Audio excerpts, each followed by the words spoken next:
Well, I've got a lot of amps in progress that are all variations on the same thing, so not a lot of compelling interest for individual videos.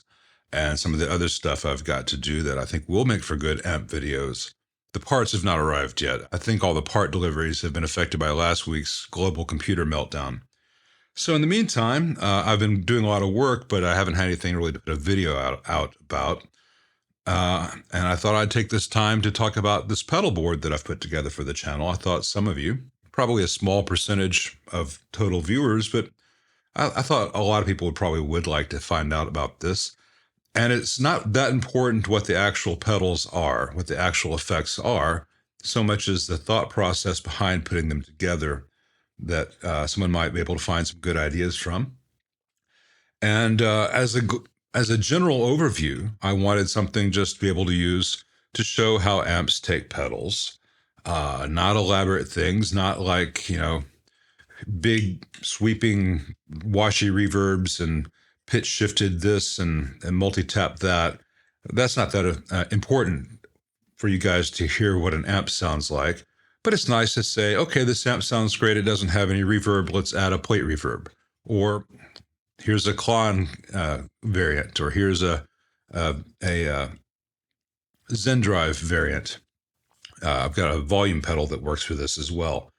So I thought it would be nice just to be able to give a little more flexibility. Got a really nice Princeton. What would it sound like with an overdrive pedal? Well, here's an overdrive pedal.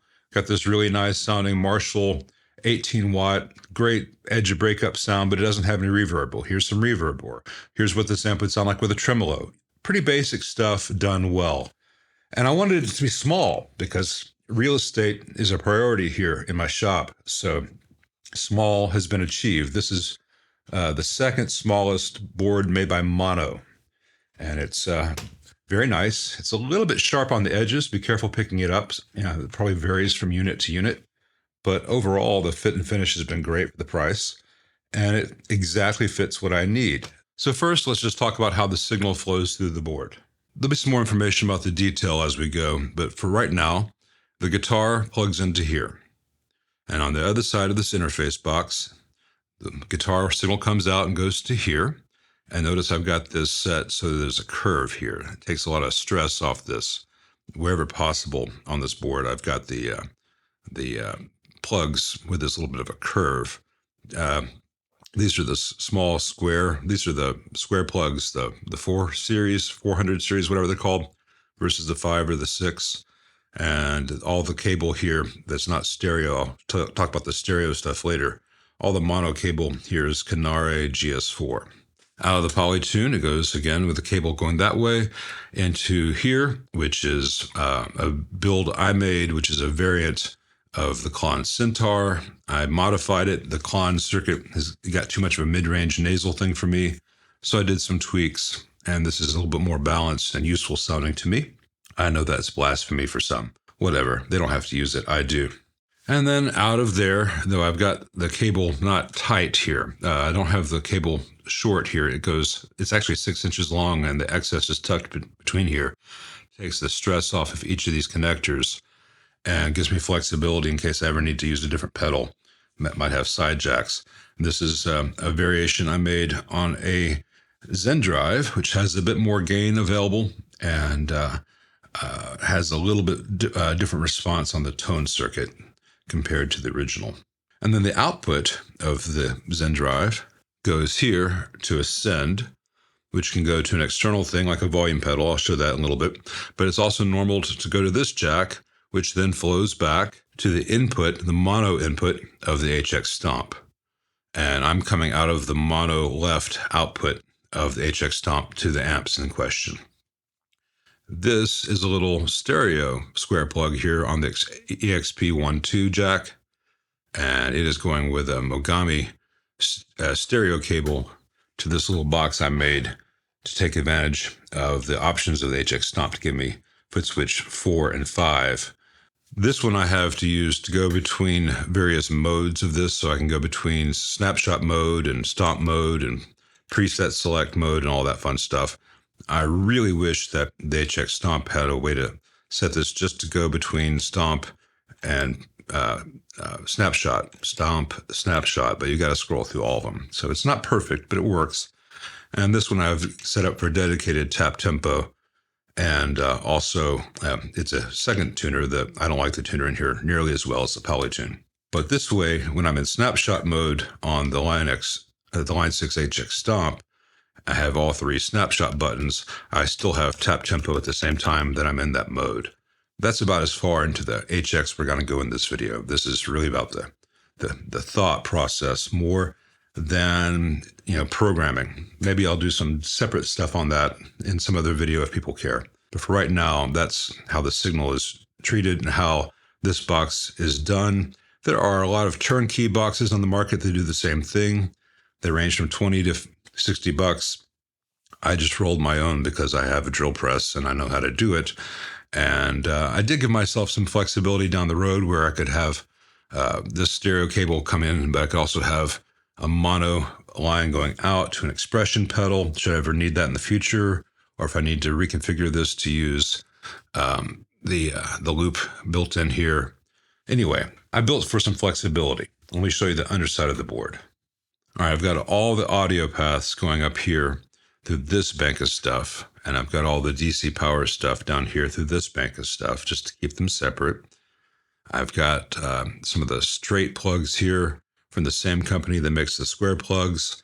I should have ordered another one here. I've got a square plug there. I might replace it later with a straight one just because I like the look of it better.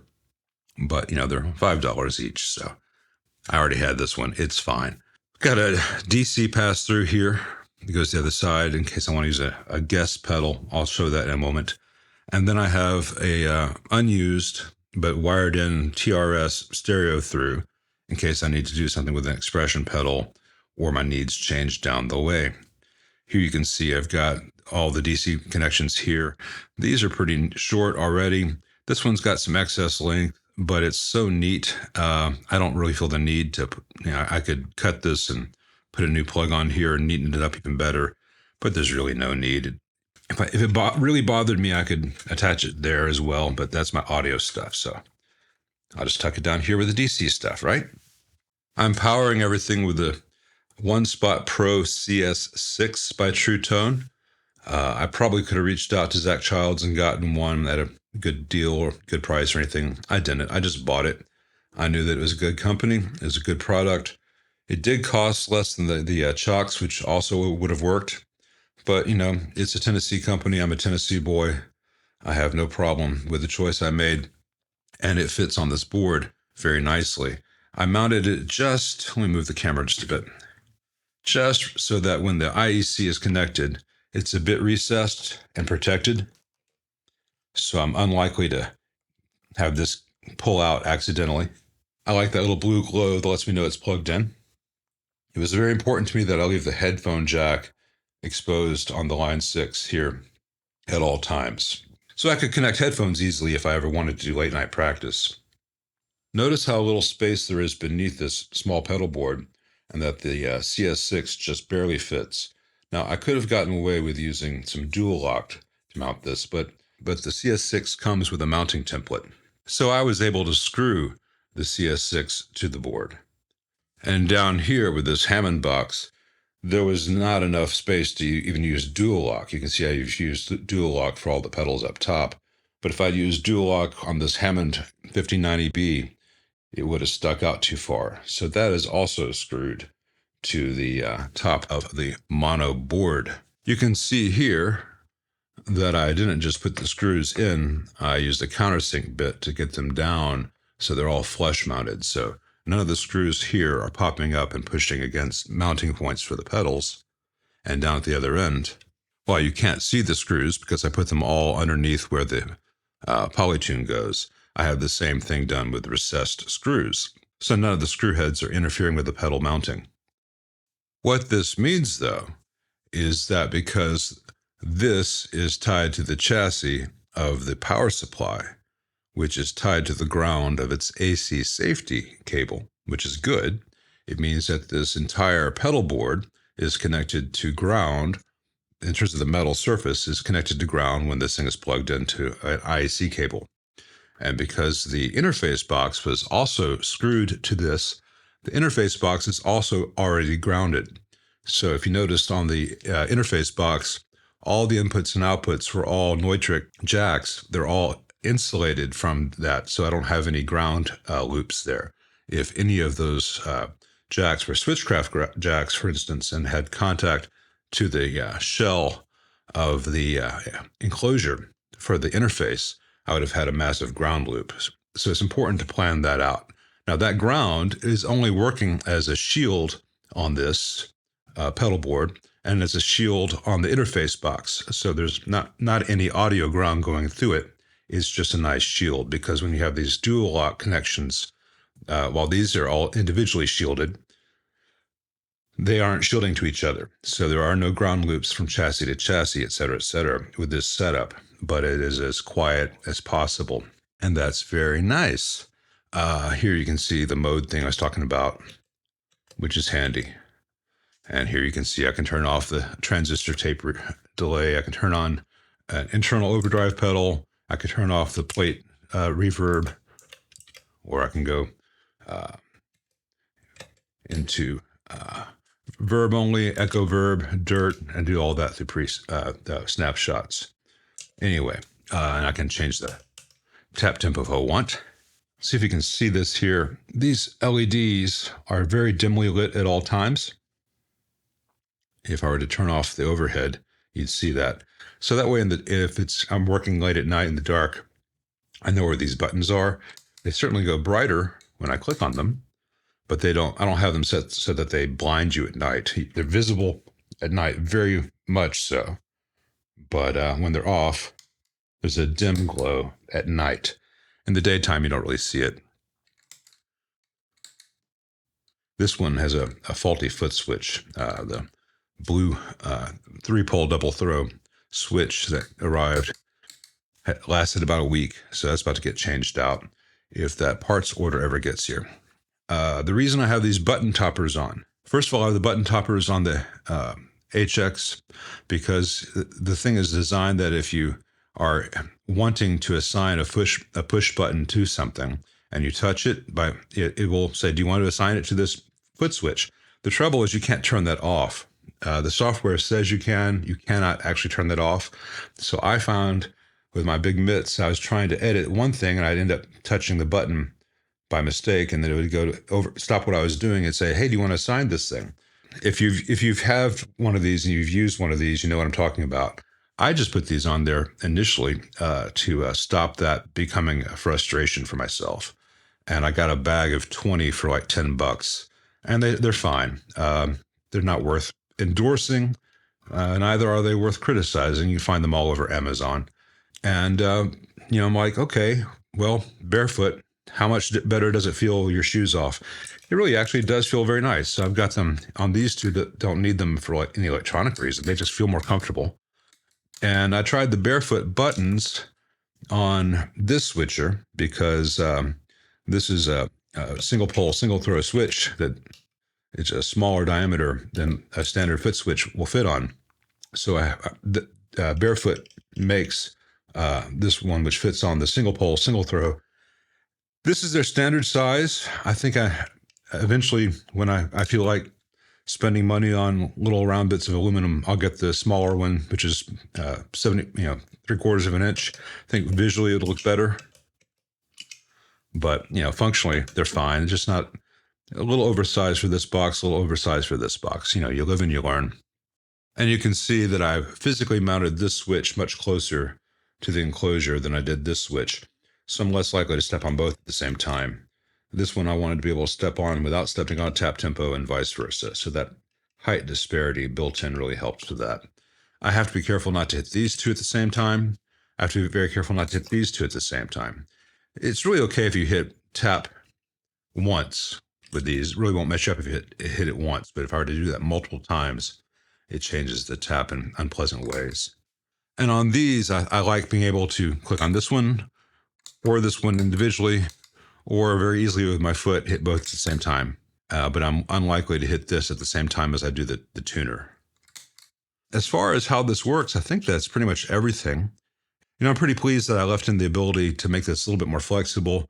I could use the insert loop with the Thsinde return here versus how it is now, just being passive after the second overdrive pedal. I'm pleased that I built in some future proofing here with this extra jack, which just is in line with this jack. So if something's plugged in here, this is no longer working, and that would become an expression pedal out. Let me show you the other things that this thing can do, and then we'll wrap it up. If I ever needed to, there is an additional DC jack here, which is not being used. I could put a pedal at the end of things, power it with DC, and run the output of this into it very easily. So say I wanted to use a DI, or if I was trying some wet thing, just put it there. It's after all the other preamp stuff. It's a good place for it to be sequentially. If I wanted to addition some other pedal, all I've got to do is plug in here and hook up the power. And then I can plug into another pedal. This one, the knob broke. This is another one of my homebrews.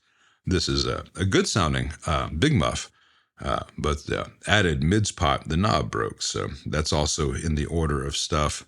And I've not made this a little bit less bright like the others. And I don't have this one set to always glow a little bit. It's not just the seeing it on the stage thing, but if you always have a trickle of current through an LED, you get less pop from the LED on a true bypass thing. There's a little bonus pointer for those who've watched the whole thing. And in addition to having stuff that I can put in easily in front of, say I wanted to try a wah or an old fuzz that doesn't work well with the buffer, that's great. And I can also put pedals here between the send and return, which is in between this pedal, the second drive pedal, and the HX. Typically, I'll be using it with an expression pedal like this. I like the big Dunlop Volume X. I also have the Volume X8 or Volume 8, whatever it's called, the slightly smaller version, the medium version, the really small one that people use that's about the same size as this board. My feet are too big. I can't control it. And I don't like having a pedal board up on a flat board. If this is an angled board like my old pedal train, that's one thing. But I like having the pedal board here and then the volume pedal on the ground next to it. Much more comfortable. And this big one sounds great, works great. Crucially, it is after this buffer. Someone, I think it was on Keith Williams' chat, was asking about whether this rolls off all the highs. And the Dunlop will roll off all the highs if you have passive pickups, if you're not using a buffer in front of it. And it's not specific to the Dunlop. It's pretty much all volume pedals will do that. It's a 250K pot. And you put that in parallel with the 250K pot in your Strat, and you've just doubled your load on your Strat. So it's very nice to have one of these after a buffer whenever possible. And then, I could run out of this into like 7 pedals, daisy chain them from this power supply, and then volume pedal or not, this thing can be a lot more than the small size indicates. But for most of the time, like later today, hopefully when I finish up that 63 Deluxe, I can say, and here's what that 63 Deluxe sounds like if you add additional reverb. How close to the Deluxe reverb can it get, etc. So I think for the pedals used on the channel in the future, this ought to do the trick. And I don't think it looks too bad either.